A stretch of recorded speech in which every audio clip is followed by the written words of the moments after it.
नमस्कार, सत श्री अकाल, अस्सलाम वालेकुम। कैसे हैं जनाब? तो भैया ये बताइए, क्या ये सच बात है जो इतनी शहर से दूर मुझे सुनने को मिल रही है अपने कि साहब ममता दीदी और अभिषेक हैं वापस कांग्रेस में? लोग कल ही पूछ रहे थे कांग्रेस वाले या इधर उधर वाले कि मोदी तूने 11 साल में किया क्या as the longest serving elected prime minister. तो भैया यही तो किया। इससे बड़ी कोई उपलब्धि हो सकती है? सारे विपक्ष को एक मंच पर लाके बिठा दिया, पुरानी पूर्वजों की रंजिश भूल गए और एक विशेष वर्ग इतना इंटेलिजेंट हो गया जिसको सिवाय फॉरेस्ट रिजर्व के, जीडीपी के, एफडीआई के, गोल्ड की गिरती कीमतों के, बढ़ती कीमतों के, गोल्ड रिजर्व बेचा जा रहा है नहीं बेचा जा रहा है, इतना उन लोगों को ज्ञान आ गया जो माशाल्लाह उससे पहले बिरयानी ही में खुश थे। तो साहब खबर यह है ममता की और अभिषेक की। इस मुद्दे पर थोड़ी देर में बात करता हूं। और दूसरी खबर जो मैंने पहले बताई थी, यार क्या अंडे चल रहे हैं? पुलिस कह रही है हमें ट्रेनिंग दीजिए, हम ईंटें पत्थर हैंडल करने के लिए ट्रेंड थे, हम अंडे कैसे हैंडल करें? और मुझे तो ये डर लग रहा है कि आने वाले वक्त में कोई इसको अंडा आतंकवाद का नाम ना दे दे, जिस तरह से इस देश में भगवा आतंकवाद का नाम दिया गया था। जो भैया जो इनके सब्यसाची दत्त वो जा रहे थे, उन पे अंडों से हमला हो गया। पुलिस अपने अस्त्र शस्त्र लेके अंडों से उन्हें बचा रही है। दूसरे इनके एक हैं उज्जवल, वो अपने ऑफिस में बैठे हुए थे, उन्होंने 1 लाख रुपया किसी से कट नहीं लिया था। उनके दफ्तर के अंदर अंडा आतंकवाद, आतंकवादियों ने अंडे लेके उन पर हमला कर दिया। On a more serious note, क्या लगता है आप लोगों को ये कांग्रेस की और जो ये खबर सुन रहे हैं, खबर ये है कि जब ये 23 पार्टियां मिले अभी दिल्ली में, सब ने एक दूसरों के जख्म पर मरहम लगाया। किसी ने कहा मुझे टिंचर एंड आयोडीन लगा दो, किसी ने कहा मुझे भैया सेवलॉन लगा दो, किसी ने डिटॉल लगा दो, किसी ने बीटाडीन लगा दो। तो वो सब लगाने के पश्चात फिर ये हुआ कि साहब एक मीटिंग बताई जा रही है जो सोनिया गांधी और ममता दीदी की हुई, और सुनते हैं कि सोनिया ने डायरेक्टली कहा है come back to your home. और फिर उसके बाद एक मीटिंग अभिषेक की राहुल गांधी के साथ हुई। अब जो ग्रेप वाइन है, जो रिपोर्ट्स आ रही हैं, अभी मैं इन पर इतना विश्वास नहीं कर रहा हूँ। रिपोर्ट्स ये आ रही हैं कि अभिषेक तो मांग रहा है शायद डिप्टी लीडर एट लोकसभा का पद, और ममता दीदी को and with along with general secretary of the Congress. ये रिपोर्ट्स हैं। ममता दीदी को शायद वाइस प्रेसिडेंट दे रहे हैं और बंगाल का प्रभारी और पता नहीं क्या क्या की बात। लेकिन ये बात मेरे हजम नहीं हो रही। हजम इस मारे नहीं हो रही, 2 रीजन इसके बता दूं कि फिलहाल देश में ममता दीदी को देने के लिए सोनिया के पास क्या है?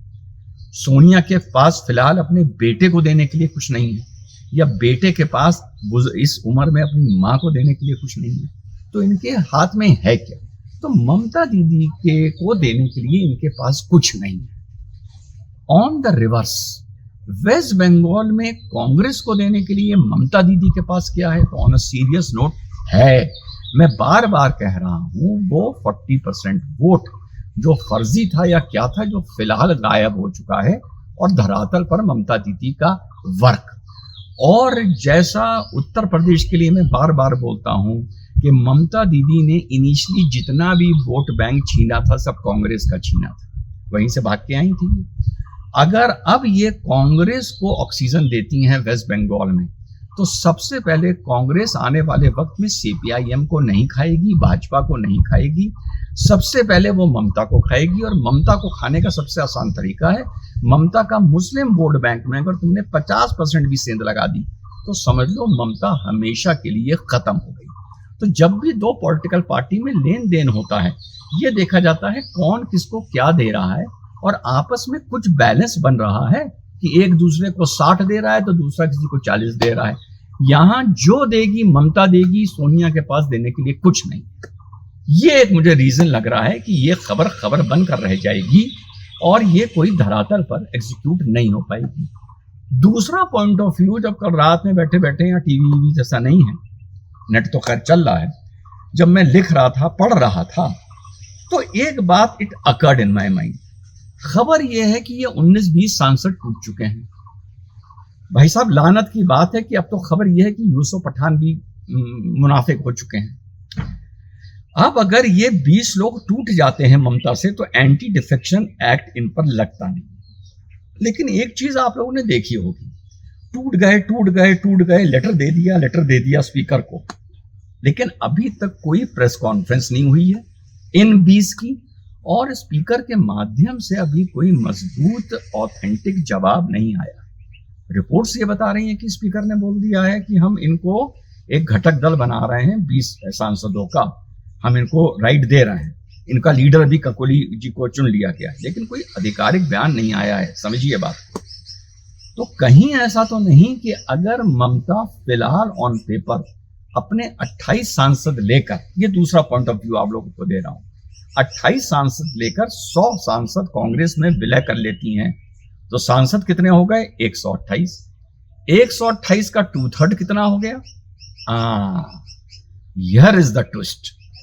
अगर ममता बनर्जी कांग्रेस में विलय कर लेती हैं तो फिलहाल उनकी पार्टी बच सकती है, लेकिन in the long run TMC को कांग्रेस वेस्ट बंगाल में बर्बाद कर देगी। सिर्फ करने के लिए मुस्लिम वोट बैंक उनका काटना होगा, दैट इज ऑल। तो ये बड़ी इंटरेस्टिंग खबर यहाँ कल रात से सुनने को मिली है। पहले भी इस विषय पर लाइव में मेरी चर्चा हो चुकी है, मैं बार बार बोलूंगा नहीं, कुछ लोग नाराज हो जाते हैं, लेकिन इस खबर में फिलहाल मुझे चटपटी न्यूज तो मिल रही है, कंटेंट तो मिल रहा है, लेकिन धरातल पर ममता ये गलती करती मुझे नजर नहीं आ रही है।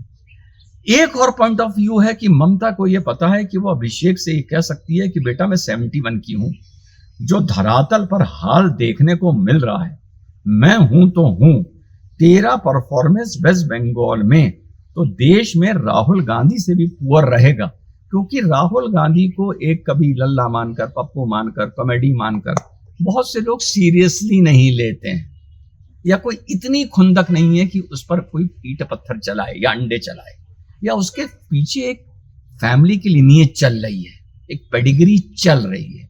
मेरे 5 साल बाद जब मैं अगला चुनाव लड़ने के लायक नहीं रहूंगी तो तेरी राजनीति तो बिल्कुल ही खत्म हो जाएगी वेस्ट बंगाल में। तो क्यों ना तू राहुल गांधी के साथ एक यूनिट बना ले, जिससे मेरे बाद तेरी राजनीति कम से कम वेस्ट बंगाल में चलती रहे। सो चीज ये इतनी कॉम्प्लिकेटेड है कि इस time as a political analyst मैं कुछ कैलकुलेट नहीं कर पा रहा हूं मेरे भाई, कि किधर ये ऊंट किस करवट आने वाले वक्त में बैठेगा। इसके लिए कम से कम 3 महीने का टाइम चाहिए कि ये चीज धरातल पर कैसे अनफोल्ड साथियों करती है। वेस्ट बंगाल को मैं बहुत दिन से इंटरेस्ट ले रहा हूं, और वेस्ट बंगाल को लेकर बिल्कुल ऑथेंटिक न्यूट्रल अपडेट आप लोगों को साथियों देता रहूंगा। Love you all. जय हिंद, वंदे मातरम, खुदा हाफिज।